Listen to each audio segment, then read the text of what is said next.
การค้นหาเครื่องบิน MS-370 วันที่ 6 อย่างไร้วี่แววแต่ทางการมาเลเซีย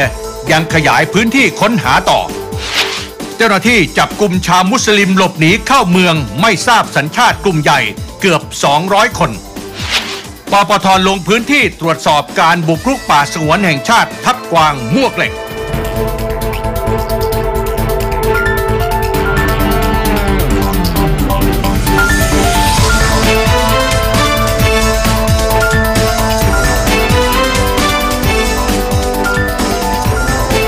ต้อนรับเข้าสู่เวลาข่าวของท่านกับข่าว3มิติพฤหัสบดีที่13มีนาคมนะครับ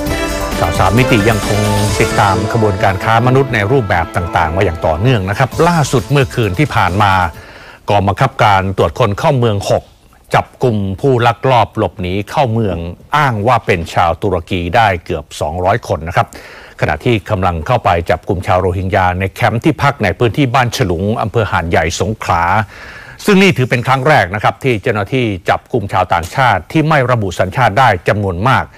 ในจำนวนนี้ก็มีทั้งเด็กทารกผู้หญิงตั้งครรภ์จากลักษณะที่พบเป็นชาวมุสลิมที่อ้างว่าเป็นชาวตุรกีครับแต่ว่ายังมีพฤติกรรมที่น่าสงสัย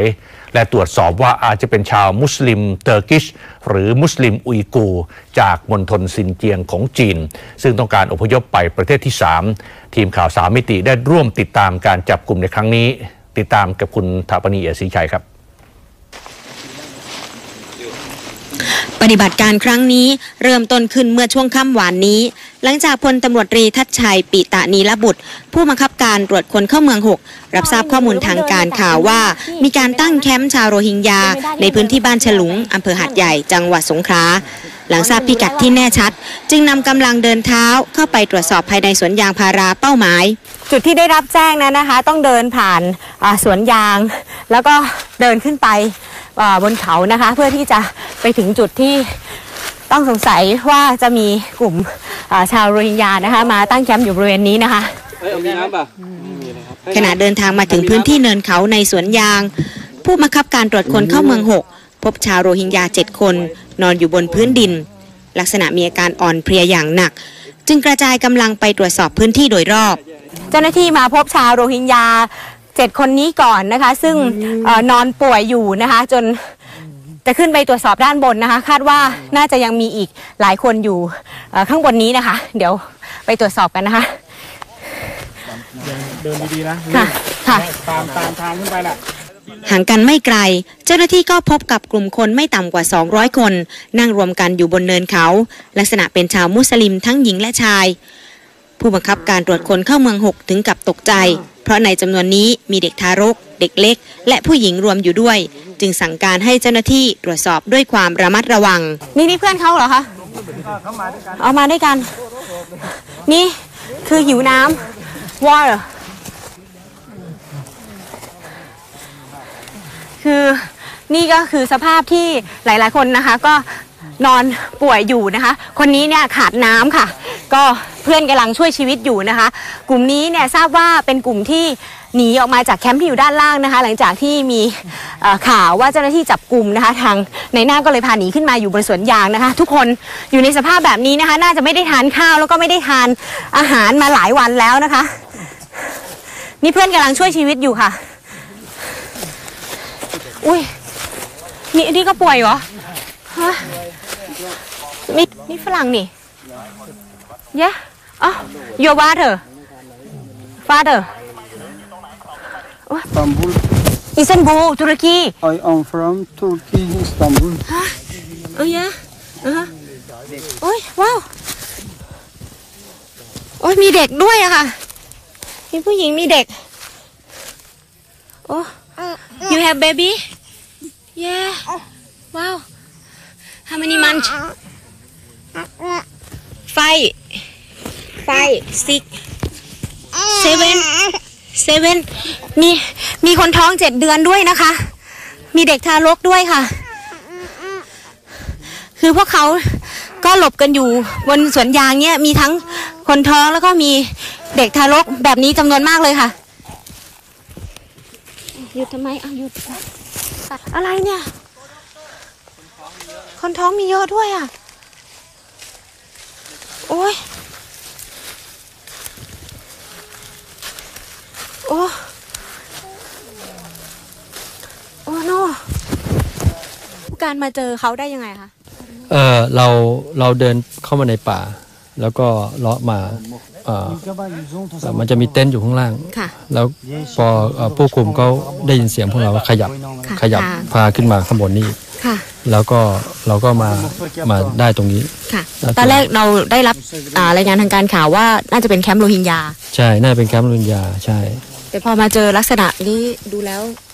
ตอนนี้เขาบอกเขาเป็นคนตุรกีนะแต่ในทางของตม.6เนี่ยเราไม่เคยเจอคนตุรกีเยอะขนาดนี้มาก่อน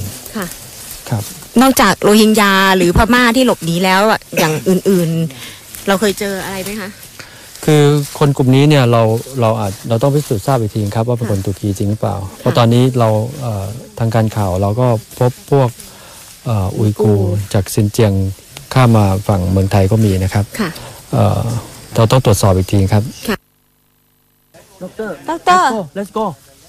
let's go to hospital yeah don't worry we help you okay baby เจ้าหน้าที่กองบังคับการตำรวจตม.6นะคะมาพบกลุ่มคนนะคะซึ่งตอนแรกค่ะเราเข้ามาตรงจุดนี้เพื่อได้รับแจ้งว่าเป็นแคมป์กักขังชาวโรฮิงญานะคะแต่พอมาพบแล้วนะคะก็พบว่าลักษณะไม่ใช่ชาวโรฮิงญานะคะสอบถามเบื้องต้นพวกเขาบอกเป็นตุรกีค่ะแต่ว่ามีหลายส่วนที่ยังน่าสงสัยอยู่แล้วก็มีจุดหนึ่งนะคะก็ต้องตรวจสอบค่ะว่าจะเป็นมุสลิมอุยกูร์ด้วยหรือไม่นะคะหลายคนกำลังร้องไห้อยู่ด้วยนะคะแต่ว่าปัญหาตอนนี้คือเราสื่อสารกับเขาไม่ได้ค่ะก็เลยไม่ทราบความต้องการ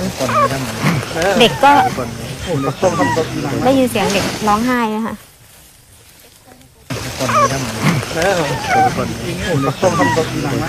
เจ้าหน้าที่มาเจอพวกเขาประมาณตอน5 ทุ่มครึ่งนะคะหลังจากเดินไปตามสวนยางเนี่ยตั้งแต่ตอน3 ทุ่มนะคะก็ใช้เวลานานพอสมควรและคาดว่าคืนนี้คงต้องใช้เวลาทั้งคืนนะคะในการที่จะพาพวกเขาซึ่งสิ่งสำคัญอันดับแรกค่ะคงต้องพาคนป่วยนั้นไปส่งโรงพยาบาลก่อนนะคะรวมถึงเด็กที่ป่วยอยู่ด้วยนะคะไม่ได้แบบพวกยาที่โซมนะขอน้ำข้างล่างขอน้ำขึ้นมาหน่อยข้างล่างมีคนเจ็บเดินไม่ไหวต้องนั่งพักอยู่ตรงนี้ก่อนนะอย่างไรก็ตามเราพบว่ากลุ่มคนจำนวนนี้มาจาก2 แคมป์กลุ่มหนึ่งเป็นชาวโรฮิงญาพม่า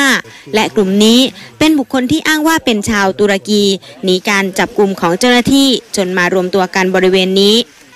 เจ้าหน้าที่ต้องใช้เวลากว่า3 ชั่วโมงจึงจะลำเลียงกลุ่มคนเหล่านี้ลงไปได้เพราะมีทั้งคนป่วยร่างกายอ่อนเพลียเด็กทารกและหญิงตั้งครรภ์ผู้บังคับการตรวจคนเข้าเมือง6จึงเร่งประสานรถกู้ภัยรีบนำคนป่วยส่งโรงพยาบาลจากการตรวจสอบเบื้องต้นขณะจับกุมคนเหล่านี้ยังมีพฤติกรรมที่น่าสงสัยเพราะไม่สามารถสื่อสารภาษาอังกฤษและจะตอบตรงกันว่ามาจากตุรกี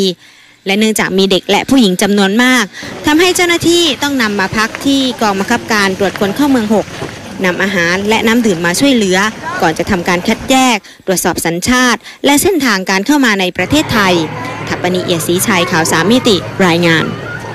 หลังการจับกลุ่มเจ้าหน้าที่จากหลายหน่วยงานได้เข้ามาช่วยเหลือในการตรวจสอบพบว่ามีเด็กทารกและเด็กเล็ก70 คนนะครับแล้วก็หญิงตั้งครรภ์แต่จนถึงขณะนี้ก็ยังไม่สามารถระบุสัญชาติได้เพราะแม้ว่าจะใช้ล่ามชาวตุรกีมาสื่อสารแต่ก็ไม่ได้รับความร่วมมือนะครับเจ้าหน้าที่จากสำนักข้าหลวงใหญ่ผู้ลี้ภัยแห่งสหประชาชาติหรือ UNHCR และกระทรวงการพัฒนาสังคมและความมั่นคงของมนุษย์รวมทั้งเจ้าหน้าที่กองบังคับการตรวจคนเข้าเมือง6ช่วยกันคัดแยกเหยื่อจากการจับกุมผู้หลบหนีเข้าเมืองแต่ก็ยังเกิดอุปสรรคด้านภาษาครับที่แม้ทุกคนจะบอกอ้างว่าเป็นชาวตุรกีแต่ก็ไม่สามารถสื่อสารกับชาวตุรกีของเจ้าหน้าที่ UNHCR ได้ขณะที่ข่าว3 มิติก็ได้ให้ชาวตุรกีที่ใช้ภาษาเตอร์กิชมาพูดคุยเพื่อยืนยันว่าเป็นชาวตุรกีจริงหรือไม่ล่ามก็ระบุว่าพวกเขาไม่ได้ใช้ภาษาเตอร์กิชของตุรกีครับก็ไม่น่าจะใช่คนตุรกีเจ้าหน้าที่ได้ประสานให้ชาวมุสลิมอุยกูร์มาสื่อสารก็กลับไม่ได้รับความร่วมมือตอบคำถามใดๆทำให้จนถึงขณะนี้เจ้าหน้าที่ก็ยังไม่สามารถคัดแยกเพื่อระบุสัญชาติที่แน่ชัดได้ครับจึงให้ความช่วยเหลือเรื่องที่พักและอาหาร สำนักจุฬาราชมนตรีได้นำอาหารมาช่วยเหลือเพราะว่าเป็นชาวมุสลิมที่สำคัญมีเด็กทารกเด็กเล็กอายุระหว่าง3 เดือนถึง 3 ปี70 คนผู้หญิง55 คนซึ่งตั้งครรภ์ไม่น้อยกว่า10 คนและมีผู้ชาย75 คนนอกจากนี้ก็ยังมีชาวมุสลิมโรฮิงญาอีก7 คนและพม่าอีกคนหนึ่งนะครับที่มีอาการบาดเจ็บและเจ็บป่วยครับการจับกุมชาวมุสลิมที่ยังไม่สามารถระบุสัญชาติได้ก็ทำให้เจ้าหน้าที่ต้องใช้เวลาในการคัดแยกเนื่องจากมีการตั้งข้อสงสัยว่าคนกลุ่มนี้จะเป็นชาวมุสลิมเตอร์กิชหรือมุสลิมอุยกูร์จากมณฑลซินเจียงของจีนที่ต้องการอพยพเข้ามาประเทศไทยเพื่อเป็นทางผ่านไปยังมาเลเซียและอพยพไปยังประเทศที่3หรือไม่เนื่องจากก่อนหน้านี้เมื่อ1 เดือนที่ผ่านมาตำรวจตรวจคนเข้าเมืองสงขลาครับก็จับกุมชาวมุสลิมอุยกูร์ได้10 คนครับสำหรับมุสลิมอุยกูร์ก็มีการพูดถึงผ่านสื่อมวลชนหลังจากมีข่าวเหตุก่อการร้ายในจีนนะครับซึ่งมีการจับกุมชาวมุสลิมไม่ทราบสัญชาติเมื่อคืนนี้ก็พบหลักฐานหลายอย่างที่น่าตรวจสอบถึงที่มาถึงสัญชาติที่แท้จริงและเส้นทางการเข้ามาในประเทศไทยเพราะโอกาสที่ชาวตุรกีจะเข้ามาอาศัยรวมกับครอบครัวชาวสวนยางในสงขลาเป็นเรื่องที่เกิดขึ้นได้ยากมากติดตามประเด็นนี้ต่อในวันพรุ่งนี้นะครับเราพักสักครู่ครับกลับมาช่วงหน้าเรายังคงติดตามปฏิบัติการค้นหาเครื่องบินของเที่ยวบิน MH370 ครับมาเลเซียยังไม่ยอมแพ้นะครับยังเพิ่มพื้นที่ค้นหาต่อครับ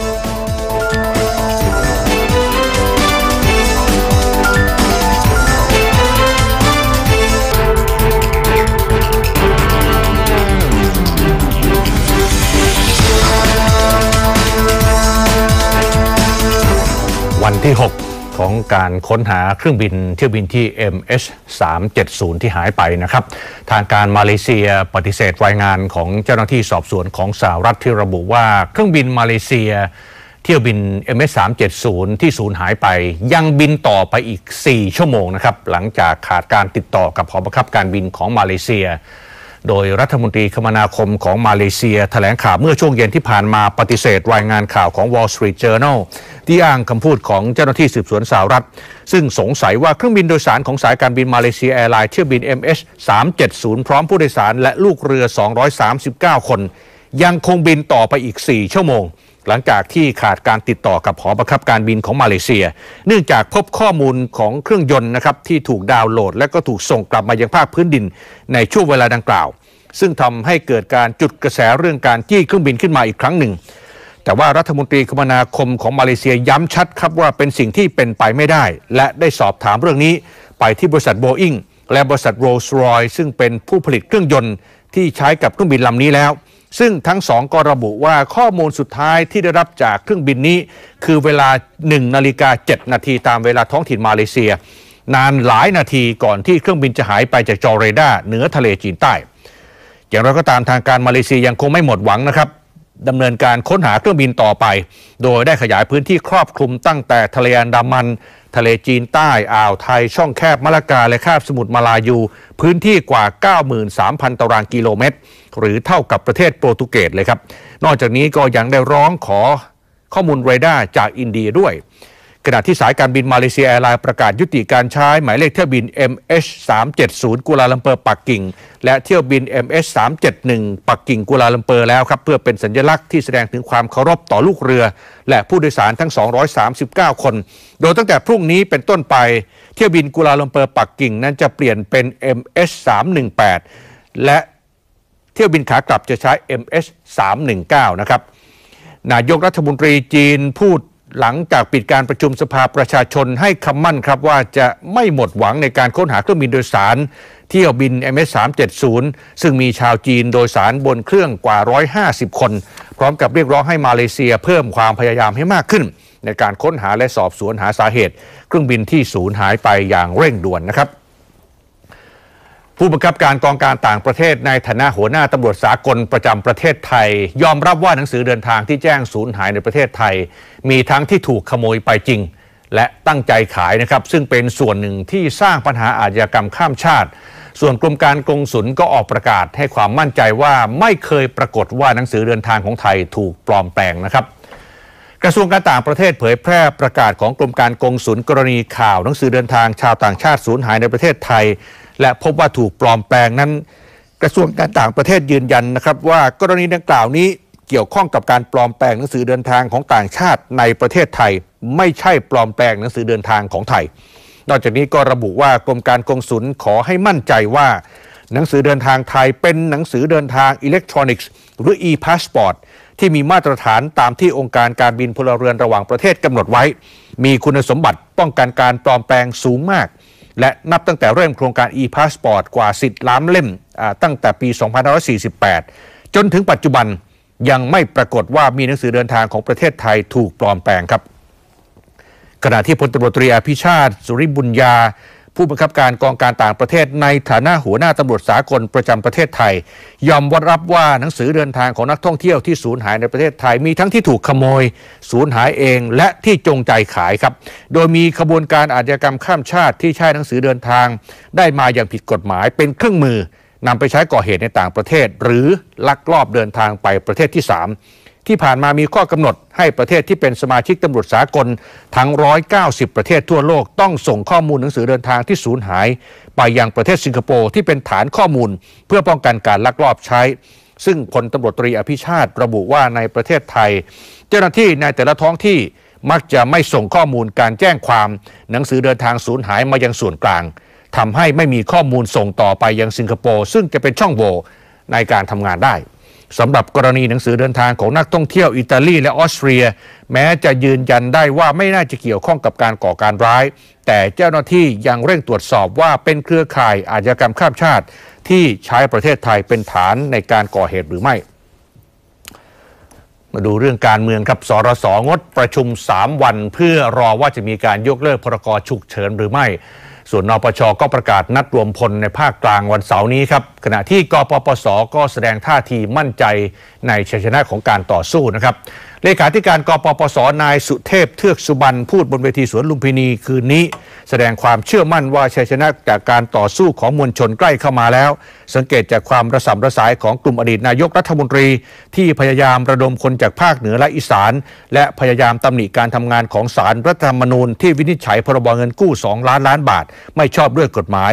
เลขาธิการกปปส.ยังขอให้ฝ่ายตรงข้ามเลิกกล่าวหาศาลรัฐธรรมนูญและปปช.ว่าเข้าข้างกปปส.เพียงเพราะคำวินิจฉัยของศาลไม่ถูกใจฝ่ายรัฐบาลนอกจากนี้ยังเรียกร้องให้ทหารตำรวจและข้าราชการโดยเฉพาะสำนักงบประมาณเลขาธิการกฤษฎีกาเลขาธิการคณะรัฐมนตรีเลขาธิการสภาพัฒน์ลุกขึ้นมาต่อสู้ร่วมประชาชนด้วยครับส่วนความเคลื่อนไหวของนปช.วันนี้แกนนำนปช.กล่าวประณามคำวินิจฉัยของศาลรัฐธรรมนูญและการปฏิบัติหน้าที่ของสำนักงานปปช.ที่ไม่มีความยุติธรรมและกลุ่มคนเสื้อแดงเห็นว่ารัฐบาลชุดนี้เป็นเพียงรัฐบาลรักษาการเท่านั้นเพราะฉะนั้นการชี้มูลความผิดของปปช.ก็จะไม่เป็นผลเพราะไม่ใช่รัฐบาลที่แท้จริงดังนั้นทางออกของปัญหามีอยู่วิธีเดียวก็คือการเลือกตั้งเพื่อให้ได้มาซึ่งรัฐบาลชุดใหม่เข้ามาบริหารประเทศและปฏิรูปประเทศนอกจากนี้นปช.ก็เชิญชวนประชาชนภาคกลางมาร่วมแสดงพลังในวันเสาร์ที่15มีนาคมนี้ที่สนามกีฬาจังหวัดพระนครศรีอยุธยาและหลังจากการชุมนุมในภาคกลางก็จะไปรวมพลอีกครั้งหนึ่งที่ภาคตะวันออกนะครับทางด้านสรส.วันนี้นายธาริศเพ็งดิษฐ์ในฐานะคณะกรรมการศูนย์รักษาความสงบแถลงว่าระหว่างวันที่14ถึง16มีนาคมสรส.จะงดการประชุมเนื่องจากการประกาศใช้พรกฉุกเฉินจะสิ้นสุดลงในวันเสาร์ที่22มีนาคมนี้ซึ่งจะเปลี่ยนผ่านไปสู่การใช้พรบความมั่นคง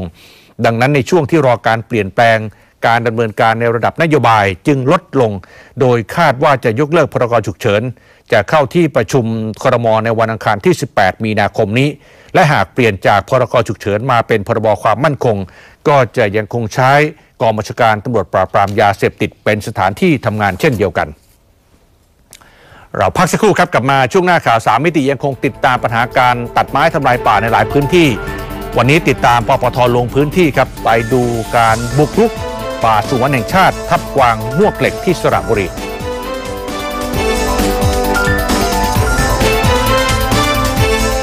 สนับสนุนโดยบริษัทเมืองไทยประกันภัยจำกัดมหาชน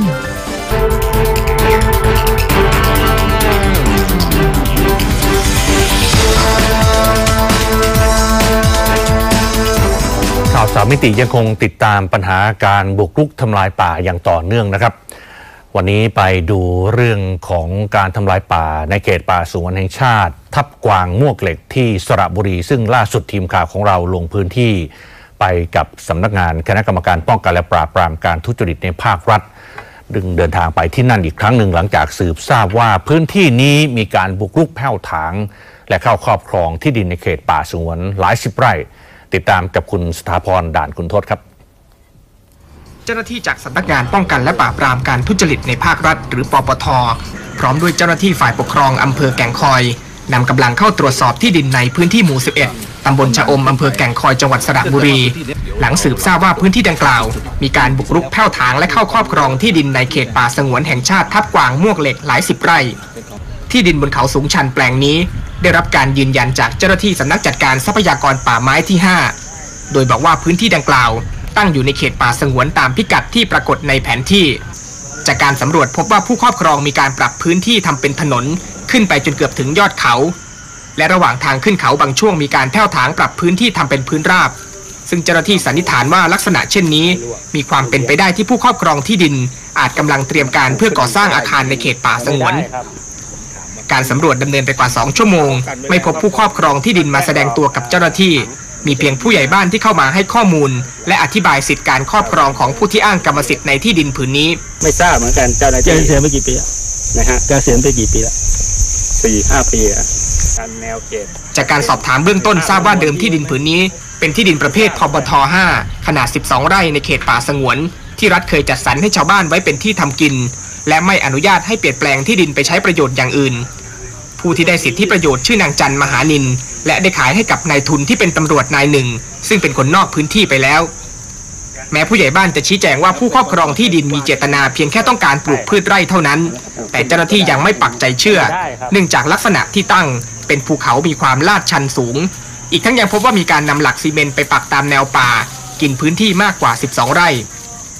ในแนวเขาลูกเดียวกันเจ้าหน้าที่ยังพบพื้นที่ป่าสงวนถูกแผ่วถางอีกหลายจุดและเมื่อสำรวจลึกเข้าไปในแนวเขาพบบ้านพักสภาพดี2 หลังในเวลาต่อมาชายคนนี้ซึ่งภายหลังทราบว่าเป็นอดีตข้าราชการระดับสูงในจังหวัดสระบุรีเข้าแสดงตัวเป็นเจ้าของที่ดินและบ้านทั้ง2 หลัง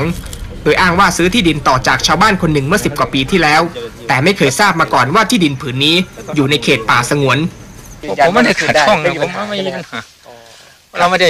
มาผมไม่ได้มาบุกเบิกไม่ได้มายึดอะไรคือซื้อเอกสารสิทธิ์ชาวบ้านมาเนี่ยเมื่อทางอะไรไก่มันเป็นของหลวงเราคือก็เอาคืนไป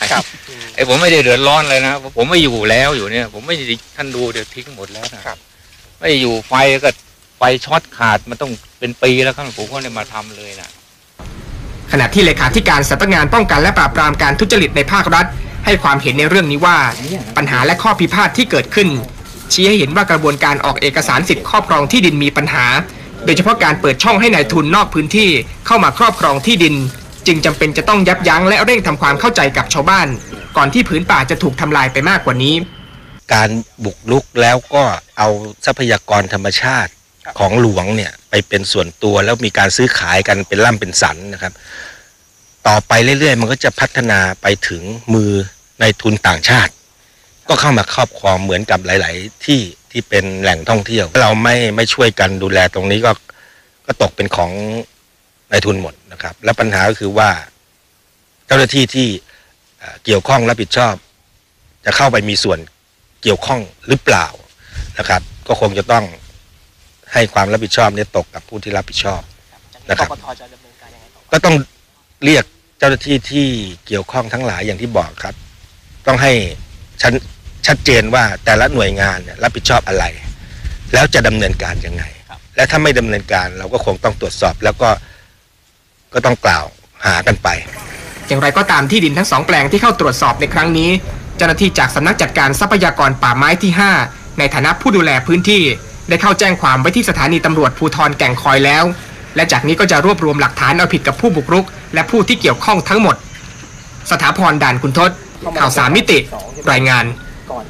นอกจากการบุกรุกแผ่วถางเพื่อใช้ปลูกสร้างอาคารแล้วข่าว3 มิติยังตรวจสอบพบการลักลอบเข้าไปขุดดินในเขตป่าสงวนนะครับซึ่งสืบทราบว่าดินที่ถูกขุดไปจะนำไปใช้ในอุตสาหกรรมซีเมนต์ด้วยติดตามวันพรุ่งนี้นะครับช่วงนี้ติดตามประเด็นข่าวอื่นรอบวันครับปปช.มีมติขยายเวลาในการชี้แจงข้อกล่าวหาโครงการทุจริตจำนำข้าวและการระบายข้าวของรักษาการนายกรัฐมนตรียิ่งลักษณ์ชินวัตรไปอีก15 วันโดยจะครบกำหนดในวันที่29 มีนาคมนี้หากครบกำหนดแล้วรักษาการนายกรัฐมนตรียังไม่ไปชี้แจงข้อกล่าวหา ปปช.ถือว่าไม่ติดใจที่จะแก้ข้อกล่าวหา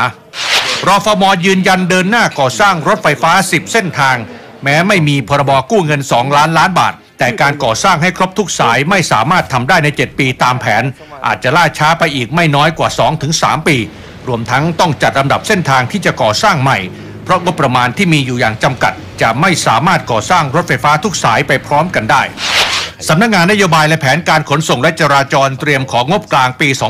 2557 วงเงิน 14,000 ล้านบาทเดินหน้าโครงการรถไฟรางคู่ซึ่งผ่านความเห็นชอบการประเมินผลกระทบสิ่งแวดล้อมหรือ EIA แล้ว2 สายจากทั้งหมด5 สาย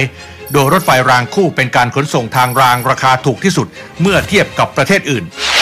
รักษาการนายกรัฐมนตรีเป็นประธานประชุมติดตามแก้ปัญหาภัยแล้งและการทำเกษตรโซนนิ่งในพื้นที่ภาคอีสานที่ศาลากลางจังหวัดขอนแก่นร่วมกับหน่วยงานที่เกี่ยวข้อง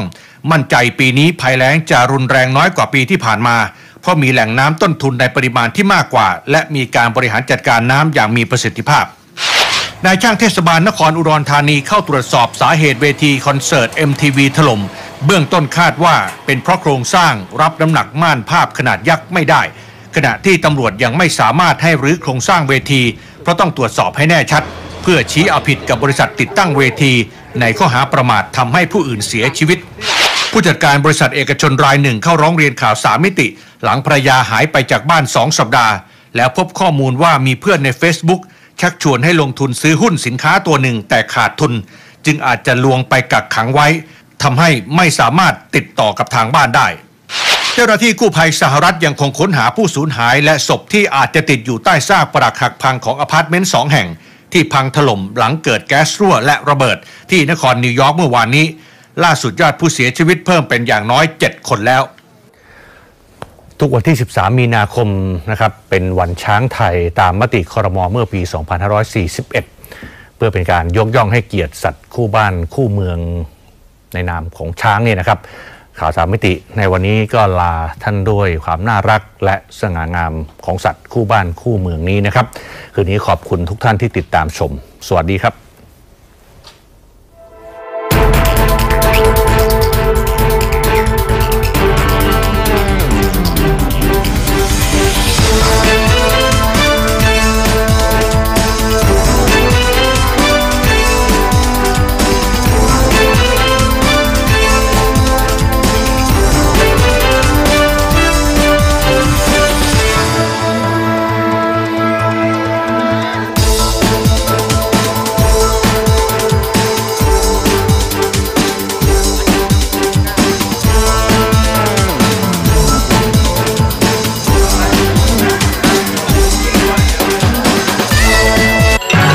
การเคหะ